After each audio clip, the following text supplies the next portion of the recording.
Hearing is called to order. Good afternoon. We'll ask for the senator from Colorado to stop being unruly. Welcome to our witnesses. Welcome, everyone. The International Space Station is the largest and most complex habitable space-based research facility ever constructed by humanity. It's a marvel of engineering, and it's critically important to our national space program. For over 17 years, the ISS has provided the United States with continuous access to low Earth orbit, which has been paramount to the success of NASA, our commercial partners, scientific research, and to human space exploration.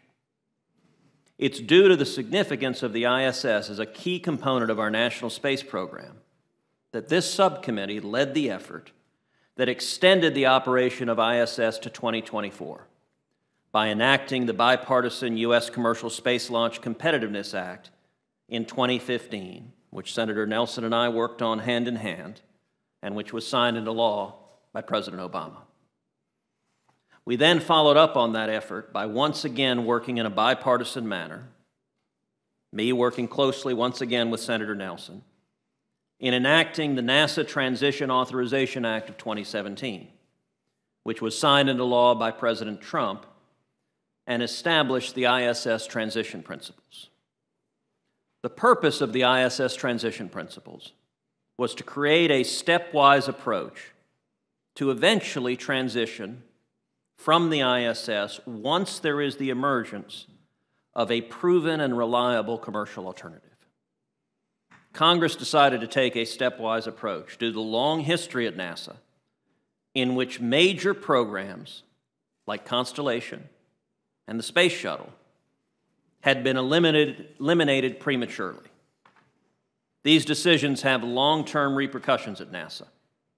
Its workforce, the local communities surrounding NASA centers, and American taxpayers who face increased replacement costs for lost capabilities. Not only was it concerning when NASA failed to deliver the ISS transition report to Congress before December 1st, 2017, as required by federal law, but it was deeply troubling when reports leaked that some were pushing a proposal to end all federal funding of ISS but in 2025. Congress was explicitly clear in making its long-term interest in ISS known in the NASA Transition Authorization Act of 2017. Federal statute required the transition plan to include cost estimates for extending operation of the ISS to 2024, to 2028, and to 2030. It also required an evaluation of the feasible and preferred service life of the ISS through at least 2028 as a unique scientific, commercial, and space exploration-related facility. Nowhere in federal statute is there a request from Congress seeking a hard deadline to end federal support for ISS, to cross our fingers and hope for the best.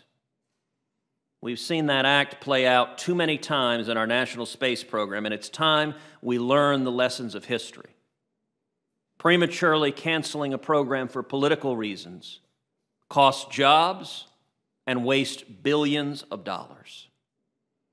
We cannot afford to continue to pursue policies that have consequences of creating gaps in capability, that send $3.5 billion in taxpayer money to the Russian government, or that create a leadership vacuum in low Earth orbit that provides a window of opportunity for the Chinese to capitalize upon. Let me be clear.